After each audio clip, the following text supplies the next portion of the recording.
How strong is SCP-1730? Before I start, the SCP art used here is by this guy. Link in the description. Also, the name of this SCP is What Happened to Site-13. To clarify, I'm looking at the Leech Boy, the main cause of what happened to Site-13, and not the building itself. Quick biography for the Leech Boy. Leech Boy is an SCP found in an alternate reality of the main SCP universe, where actions towards SCPs were less about contain and protect, and more about termination of SCPs.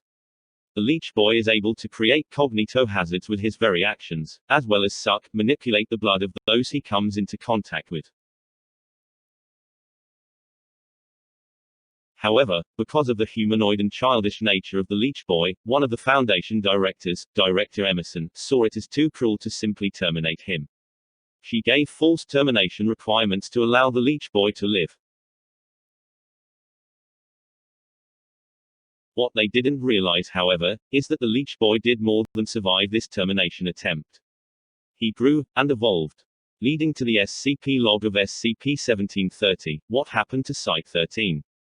Find out more by reading the SCP-1730 article on the SCP Wiki, link in the description. It's this form of the Leech Boy that we will be looking at.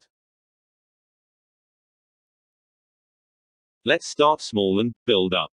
The infected walls of Site-13 were the least affected part, yet it was shown that the walls alone act as a cognito hazard. Cognito hazard, a thing that are dangerous, just to acknowledge or look at. This means just looking at something near Leech Boy is harmful. Something that gets shown better later on. The effect that the walls has is a tiny fraction of what the Leech Boy, or other hazards can do. This can be shown by the fact that the walls are not referenced like other items covered in sludge. Furthermore, when there's enough sludge it becomes alive and would be more potent. This is partly shown here where after seeing sludge bodies not being alive, they see one with more sludge than the rest actually being alive. More sludge makes more power, potency. Something that scales higher than the alive sludge bodies, is the leeches. These leeches effectively are born once enough sludge build-up is on the bodies. This presents a sludge level scale of alls, then dead bodies, the alive bodies, then leeches. I'd also say that being leeches they should have the blood draining ability Leech Boy originally had, possibly on a deadlier level. Now we also know that the walls can shift around, creating a labyrinth effect. Such malleability would be far more potent for the leeches, effectively changing their form indescribably when needed. Much deadlier than the leeches are the flaming humanoids. Their very presence is a cognito hazard, and seeing one instantly defeated the team which previously could handle the leeches. These are all byproducts of fractions of Leech Boy's mere existence even while contained and suppressed. They are formed by the sludge corrupting a host and evolving as such.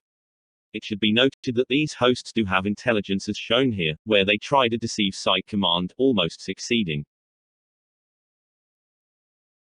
So we know their presence alone is a cognito hazard, and at the leech level, they should be able to suck all the blood put of someone's body on contact. However, we haven't talked about potency. Here we see that there is sludge draining the power plant at Site-13. Such power plant had output of 55 gigawatts. If we lowball and say that the sludge only scales to 1 second of the power plant being active, it's still 55 billion joules or large building level. This power is the energy the sludge is using to make the dead bodies come alive, meaning each leech and flaming humanoid outscales this. In fact, if we were to be more logical, the time frame should be some number of minutes, then we're looking at 6.6 trillion joules. This is reaching small town level for the alive bodies, so imagine the leeches and flaming humanoids. Later we see the most powerful and deadliest of these host corruptions of the sludge. There is an entity that's able to create cognito hazards, and is perfectly aware of what happens in Site-13, showing a sign of absolute awareness within the sludge. We later find out that the entity open its eyes is a cognito hazard beyond all the previous. Also, just to make things worse, the number of leeches in a single room is stated to be at a possible 500. In context, this room is large at about 100 meters wide, however with the site itself at several kilometers with dozens of floors, expect it to be more like thousands of leeches in total. Previously I described these are byproducts of a fraction of Leech Boy's existence. This is true and further shown later. Once the Thrasher device is turned off, Leech Boy existence gets more grounded into reality, releasing more leeches instantly without the process of evolving being needed.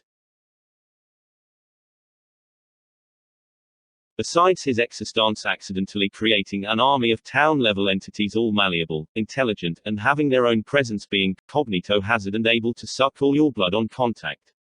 Leech Boy himself has a vaster power scale and dwarfs everything currently shown. When Leech Boy becomes present, he's so dangerous that to buy time for an escape, 2 insanely strong SCPs are unleashed. These SCP are not referenced by name, but they are given distinctive description that makes it clear who they are. Also, the official artwork helped. The SCPs unleashed are SCP-001 the Gate Guardian, and SCP-2845 the Deer. Both of these are incredibly powerful in their own right. We'll do a quick power scale on these two to give a better idea. SCP-001 the Gate Guardian massively outscales SCP-076-2, to the point where SCP-076-2 literally says, no, just no. SCP-076-2 has power over something called the Thorn Boom, normally using it just to summon extra-dimensional weapons or reform its body. At full power, it can rewrite all timelines and parallel universes at once.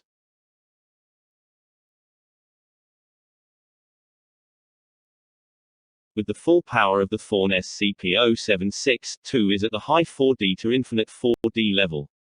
This means the minimum for SCP-001 power is in the 5D range of power.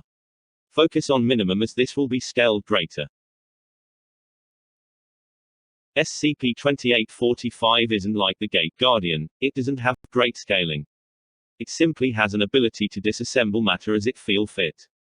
The range of this ability hasn't got a proper maximum, just a minimum of the eye can see, which would be lowballed to city level. As well as, an odd containment procedure. This containment procedure will actually tell us how powerful SCP-2845 is. SCP-2845 is one of few SCPs that are actually considered to be gods on Earth. The reason of why 2845 is considered such is that his containment procedure is one based off its mythology. By manipulating the concept of such, they can trick 2845 into thinking it's unable to escape.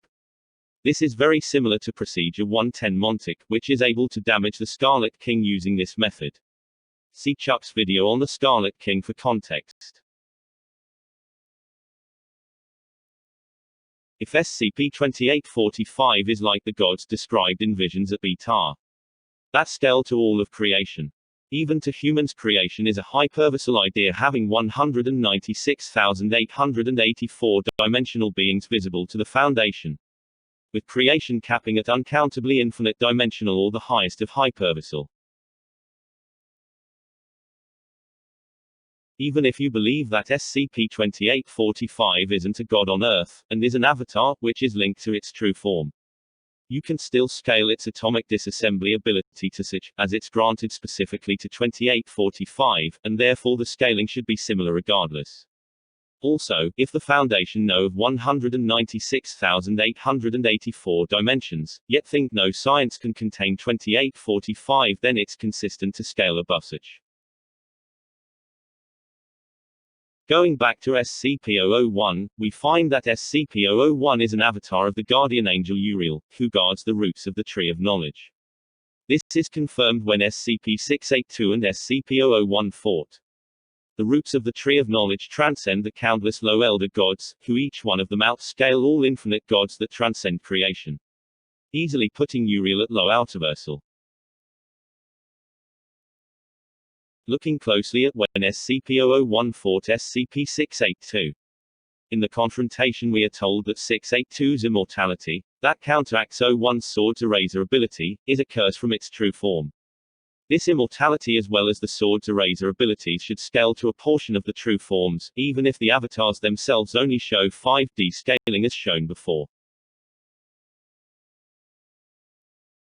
I'm not saying the Gate Guardian itself is low outerversal. What I'm saying is, killing SCP-682 requires you to overcome the cursed immortality granted by its true form. SCP-001 scales to this, as the eraser effect of SCP-001-2 is granted by SCP-01's true form. It's the abilities which I scale to a portion of this level. Knowing the power of the deer and the Gate Guardian, how long do you think did they buy time for the others? If you think a max of just 10 minutes, then you're right. The attempt of trying to buy time had the deer being defeated off-screen, and the Gate Guardian being corrupted and encased by the Leech Boy. This scaling is consistent with the lore idea of the Leech Boy.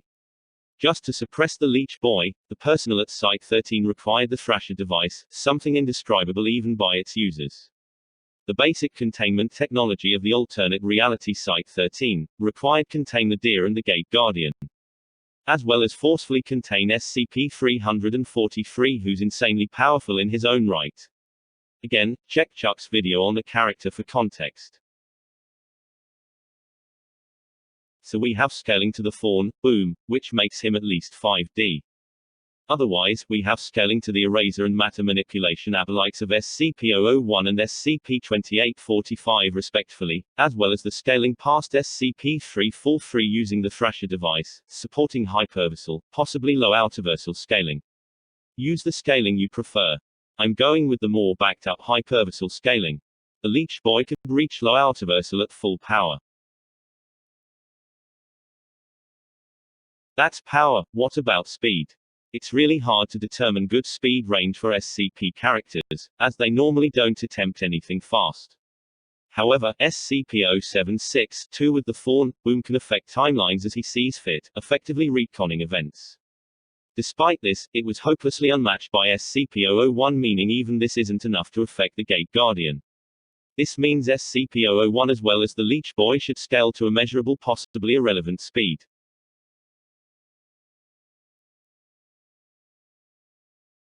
Attack potency. Low ball, 5D. High ball, high hyperversal, possibly low outerversal, scaling off the potency of their abilities. Speed. Likely immeasurable speed. Possibly irrelevant speed. Abilities, can encase and drain those covered in its sludge. Its mere existence, even while heavily suppressed, creates an army of intelligent leeches and entities which can instantly drain one's blood on contact, as well as being cognito hazards just to observe, all while having large building level to town level attack potency.